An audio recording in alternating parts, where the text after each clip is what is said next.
Well, thank you very much, Klaus, and very special congratulations on your 50th year hosting the annual meeting of the World Economic Forum, a truly amazing achievement. It's an honor to address the distinguished members of this organization for the second time as president. When I spoke at this forum 2 years ago, I told you that we had launched the great American comeback. Today, I'm proud to declare that the United States is in the midst of an economic boom, the likes of which the world has never seen before. We've regained our stride, rediscovered our spirit, and reawakened the powerful machinery of American enterprise. America is thriving, America is flourishing, and yes, America is winning again like never before. Just last week alone, the United States concluded 2 extraordinary trade deals, the agreement with China and the United States-Mexico-Canada agreement, the 2 biggest trade deals ever made. They just happened to get done in the same week. These agreements represent a new model of trade for the 21st century, agreements that are fair, reciprocal, and that prioritize the needs of workers and families. America's economic turnaround has been nothing short of spectacular. When I took office 3 years ago, America's economy was in a rather dismal state. Under the previous administration, nearly 200,000 manufacturing jobs had vanished. Wages were flat or falling. Almost 5 million more Americans had left the labor force than had gotten jobs, and more than 10 million people had been added to the food stamp rolls. The experts predicted a decade of very, very slow growth, or maybe even negative growth, high unemployment and a dwindling workforce, and very much a shrinking middle class. Millions of hardworking, ordinary citizens felt neglected, betrayed, forgotten. They were rapidly losing faith in the system. Before my presidency began, the outlook for many nations was bleak. Top economists warned of a protracted worldwide recession. The World Bank lowered its projections for global growth to a number that nobody wanted to even think about. Pessimism had taken root deep in the minds of leading thinkers, business leaders, and policymakers. Yet despite all of the cynics, I had never been more confident in America's future. I knew we were on the verge of a profound economic resurgence if we did things right, one that would generate a historic wave of investment, wage growth, and job creation. I knew that if we unleashed the potential of our people, if we cut taxes, slashed regulations, and we did that at a level that's never been done before in the history of our country in a short period of time, fixed broken trade deals, and fully tapped American energy, that prosperity would come thundering back at a record speed. And that is exactly what we did, and that is exactly what happened. Since my election, America has gained over 7 million jobs, a number unthinkable. I wouldn't say it, I wouldn't talk about it, but that was a number that I had in mind. The projection was 2 million, we did 7, more than 3 times the government's own projections. The unemployment rate is now less than 3.5%, and at 3.5%, that's a number that is the lowest in more than 50 years. The average unemployment rate from my administration is the lowest for any U.S. president in recorded history. We started off with reasonably high rate. For the first time in decades, we are no longer simply concentrating wealth in the hands of a few. We're concentrating and creating the most inclusive economy ever to exist. We are lifting up Americans of every race, color, religion, and creed. Unemployment rates among African Americans, Hispanic Americans, and Asian Americans have all reached record lows. African American youth unemployment has reached the lowest it's ever been in the history of our country. African American poverty has plummeted to the lowest rate ever recorded. The unemployment rate for women reached the lowest level since 1953, and women now comprise a majority of the American workforce. That's for the first time. The unemployment rate for veterans has dropped to a record low. The unemployment rate for disabled Americans has reached an all-time record low. Workers without a high school diploma have achieved the lowest unemployment rate recorded in U.S. history.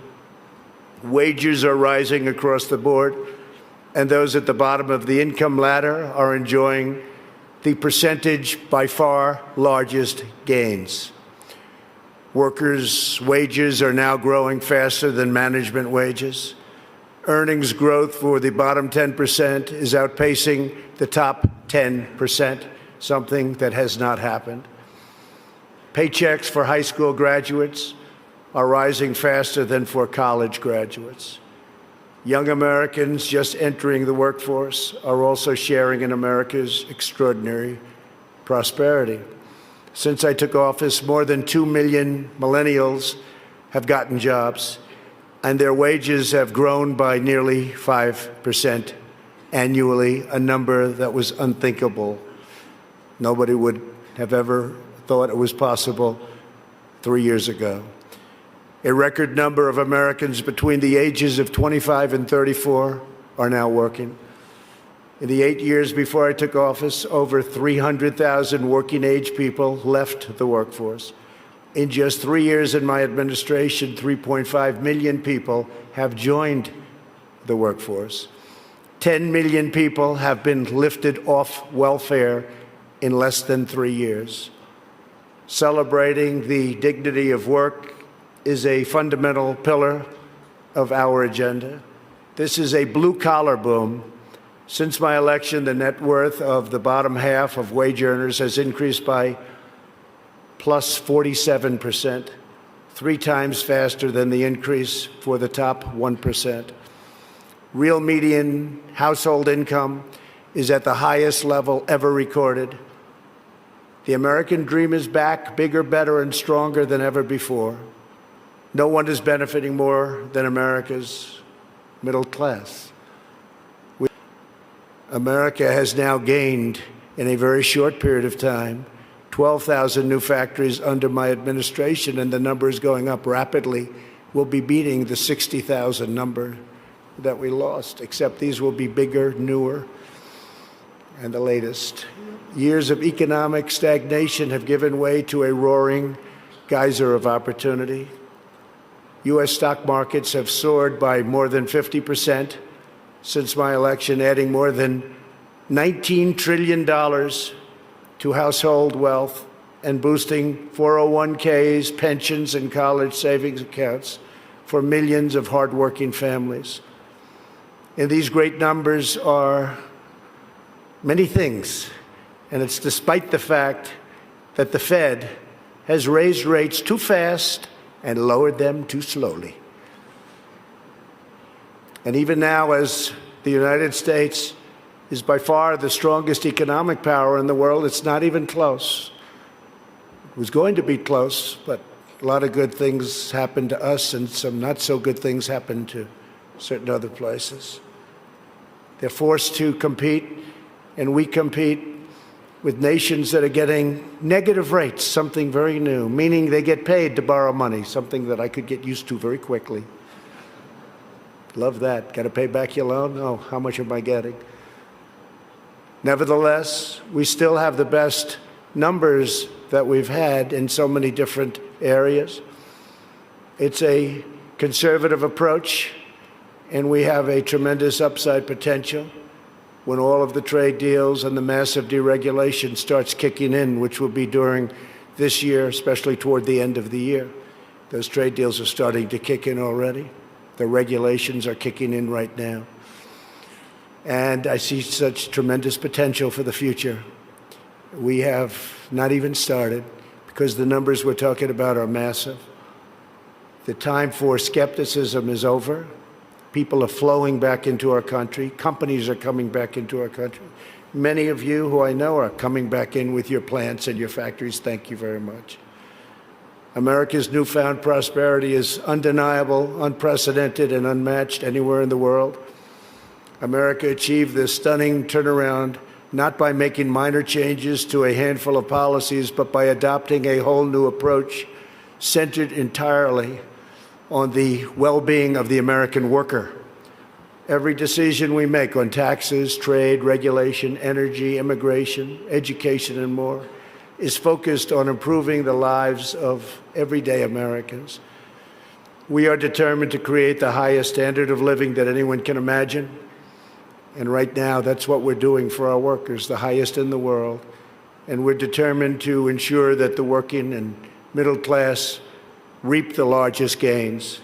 A nation's highest duty is to its own citizens. Honoring this truth is the only way to build faith and confidence in the market system. Only when governments put their own citizens first will people be fully invested in their national futures. In the United States, we are building an economy that works for everyone, restoring the bonds of love and loyalty that unite citizens and powers nations. Today, I hold up the American model as an example to the world of a working system of free enterprise that will produce the most benefits for the most people in the 21st century and beyond. A pro-worker, pro-citizen, pro-family agenda demonstrates how a nation can thrive when its communities, its companies, its government, and its people work together for the good of the whole nation. As part of this new vision, we passed the largest package of tax cuts and reforms in American history. We doubled the child tax credit, benefiting 40 million American families, and lifting 650,000 single mothers and their 1 million children out of poverty, and out of poverty quickly. We passed the first ever tax credit for employers who provide paid paternal leave for employees earning $72,000 or less annually, and passed paid family leave for government employees as a model for the country. We made child care much more affordable and reduced or eliminated child care wait lists all across the nation. Our child care reforms are supporting working parents and ensuring their children have access to high-quality care and education, all of which they very much deserve. We lowered our business tax from the highest in the developed world down to one that's not only competitive, but one of the lower taxes. We created nearly 9,000 opportunity zones in distressed communities where capital gains on long-term investments are now taxed at zero, and tremendous wealth is pouring into areas that for 100 years saw nothing. The 35 million Americans who live in these areas have already seen their home values rise by more than $22 billion. My administration has also made historic investments in historically black colleges and universities. I saved HBCUs. We saved them. They were going out, and we saved them. We're removing roadblocks to success and rewarding businesses that invest in workers, families, and communities. We've also launched the most ambitious campaign in history to reduce job-killing regulations. For every new regulation adopted, we are removing 8 old regulations, which will save an average of American households about $3,100 per year. It was going to be for everyone, we do 2, but we were able to lift that to 8, and we think that's going to go quite a bit higher. We still have a way to go. Today, I urge other nations to follow our example and liberate your citizens from the crushing weight of bureaucracy. With that, you have to run your own countries the way you want. We are also restoring the constitutional rule of law in America, which is essential to our economy, our liberty, and our future.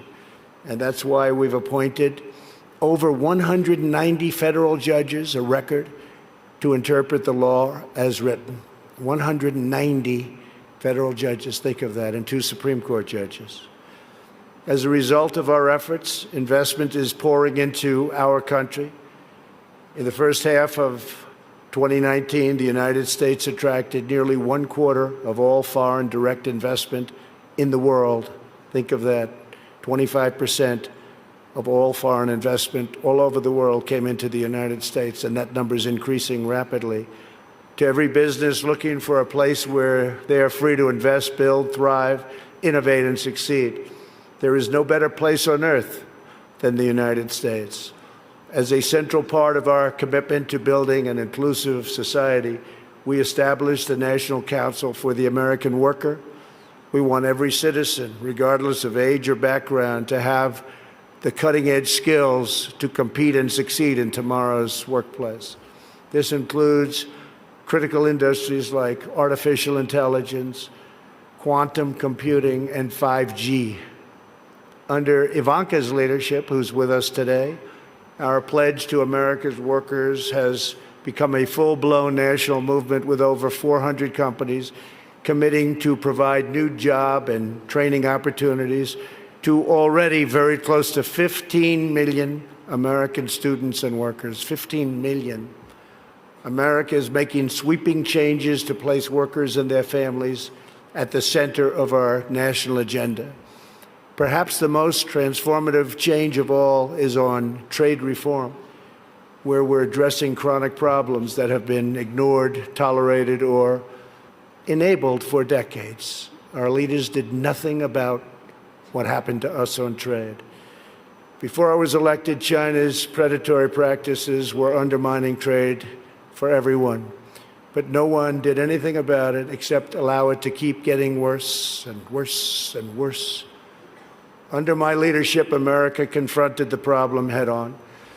Under our new Phase 1 agreement, Phase 2 is starting negotiations very shortly.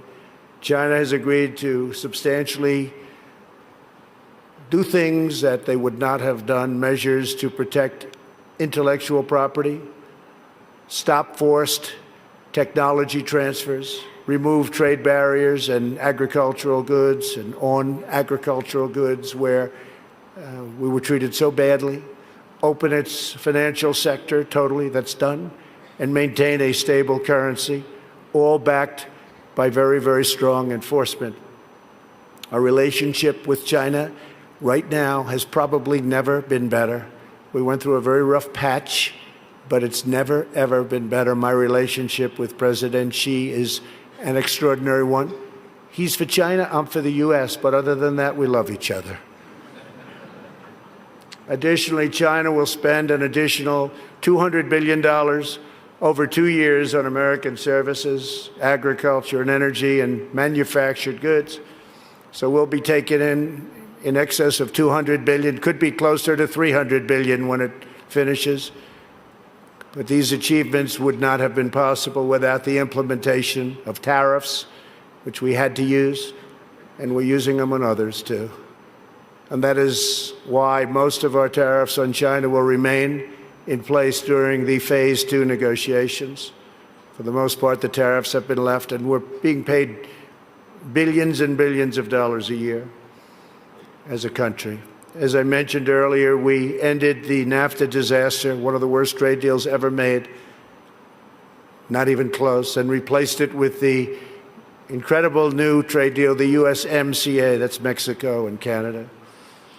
In the nearly 25 years after NAFTA, the United States lost 1 in 4 manufacturing jobs, including nearly 1 in 4 vehicle manufacturing jobs. It was an incentive to leave the country. The NAFTA agreement exemplified the decades-long failures of the international trading system. The agreement shifted wealth to the hands of a few, promoted massive outsourcing, drove down wages, and shuttered plants and factories by the thousands. The plants would leave our country, make the product, sell it into our country. We ended up with no jobs and no taxes. Would buy other countries' product. That doesn't happen anymore. This is the wreckage that I was elected to clean up. It's probably the reason I ran for president more than any other thing, because I couldn't understand why we were losing all of these jobs to other countries at such a rapid rate. And it got worse and worse, and I think it's probably the primary reason that I ran, but there are other reasons also.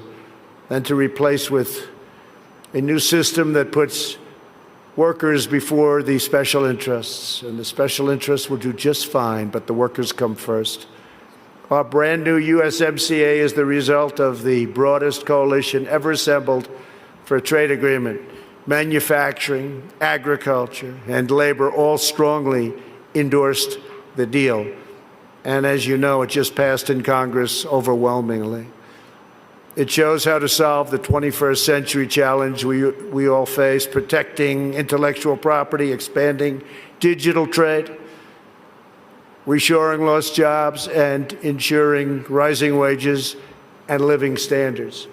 The United States has also concluded a great new trade deal with Japan, approximately $40 billion, and completely renegotiated our deal with South Korea. We're also negotiating many other transactions with many other countries. And we look forward to negotiating a tremendous new deal with the United Kingdom. Have a wonderful new prime minister who wants very much to make a deal, as they say. To protect our security and our economy, we are also boldly embracing American energy independence. The United States is now by far the #1 producer of oil and natural gas anywhere in the world, by far. It's not even close. While many European countries struggle with crippling energy costs, the American energy revolution is saving American families $2,500 every year in lowering electric bills, and numbers that people said couldn't happen. And also, very importantly, prices at the pump. We've been so successful that the United States no longer needs to import energy from hostile nations. With an abundance of American natural gas now available, our European allies no longer have to be vulnerable to unfriendly energy suppliers either. We urge our friends in Europe to use America's vast supply and achieve true energy security. With U.S. companies and researchers leading the way, we are on the threshold of virtually unlimited reserves of energy, including from traditional fuels, LNG, clean coal, next-generation nuclear power, and gas hydrate technologies. At the same time, I'm proud to report the United States is among the cleanest air and drinking water on Earth, and we're going to keep it that way. And we just came out with a report that at this moment, it's the cleanest it's been in the last 40 years. We're committed to conserving the majesty of God's creation and the natural beauty of our world. Today, I'm pleased to announce the United States will join 1 Trillion Trees initiative being launched here at the World Economic Forum. 1 trillion trees. And in doing so, we will continue to show strong leadership in restoring, growing, and better managing our trees and our forests. This is not a time for pessimism. This is a time for optimism. Fear and doubt is not a good thought process, because this is a time for tremendous hope and joy and optimism and action. But to embrace the possibilities of tomorrow, we must reject the perennial prophets of doom and their predictions of the apocalypse. They are the heirs of yesterday's foolish fortune tellers, and I have them, and you have them, and we all have them. And they want to see us do badly, but we don't let that happen. They predicted an overpopulation crisis in the 1960s, mass starvation in the 70s, and an end of oil in the 1990s. These alarmists always demand the same thing: absolute power to dominate, transform, and control every aspect of our lives. We will never let radical socialists destroy our economy, wreck our country, or eradicate our liberty. America will always be the proud, strong, and unyielding bastion of freedom. In America, we understand what the pessimists refuse to see: that a growing and vibrant market economy focused on the future lifts the human spirit and excites creativity, strong enough to overcome any challenge by far. The great scientific breakthroughs of the 20th century, from penicillin to high-yield wheat to modern transportation and breakthrough vaccines, have lifted living standards and saved billions of lives around the world, and we're continuing to work on things that you'll be hearing about in the near future, that even today, sitting here right now, you wouldn't believe it's possible that we have found the answers. You'll be hearing about it, but we have found answers to things that people said would not be possible, certainly not in a very short period of time. But the wonders of the last century will pale in comparison to what today's young innovators will achieve, because they are doing things that nobody thought even feasible to begin. We continue to embrace technology, not to shun it. When people are free to innovate, millions will live longer, happier, healthier lives. For 3 years now, America has shown the world that the path to a prosperous future begins with putting workers first, choosing growth, and freeing entrepreneurs to bring their dreams to life. For anyone who doubts what is possible in the future, we need only look at the towering achievements of the past. Only a few hundred miles from here are some of the great cities of Europe, teeming centers of commerce and culture. Each of them is full of reminders of what human drive and imagination can achieve. Centuries ago, at the time of the Renaissance, skilled craftsmen and laborers looked upwards and built the structures that still touch the human heart. To this day, some of the greatest structures in the world have been built hundreds of years ago. In Italy, the citizens once started construction on what would be a 140-year project, the Duomo of Florence. Incredible place. While the technology did not yet exist to complete their design, city fathers forged ahead anyway, certain that they would figure it out someday. These citizens of Florence did not accept limits to their high aspirations, and so the Great Dome was finally built. In France, another century-long project continues to hold such a grip on our hearts and our souls that even 800 years after its construction, when the Cathedral of Notre Dame was engulfed in flames last year, such a sad sight to watch, unbelievable sight, especially for those of us that considered it one of the great monuments and representing so many different things. The whole world grieved. Through her sanctuary now stands scorched and charred, and a sight that's hard to believe. When you got used to it, to look at it now, hard to believe. But we know that Notre Dame will be restored magnificently. The great bells will once again ring out for all to hear, giving glory to God and filling millions with wonder and awe. The cathedrals of Europe teach us to pursue big dreams, daring adventures, and unbridled ambitions. They urge us to consider not only what we build today, but what we will endure long after we are gone. They testify to the power of ordinary people to realize extraordinary achievements when united by a grand and noble purpose. So together we must go forward with confidence, determination, and vision. We must not be timid or meek or fearful, but instead we must boldly seize the day and embrace the moment. We have so many great leaders in this room, not only business leaders, but leaders of nations. And some are doing such a fantastic job. We work together very closely. We will draw strength from the glories of the past, and we will make greatness our common mission for the future. Together we will make our nations stronger, our countries safer, our culture richer, our people freer, and the world more beautiful than ever before.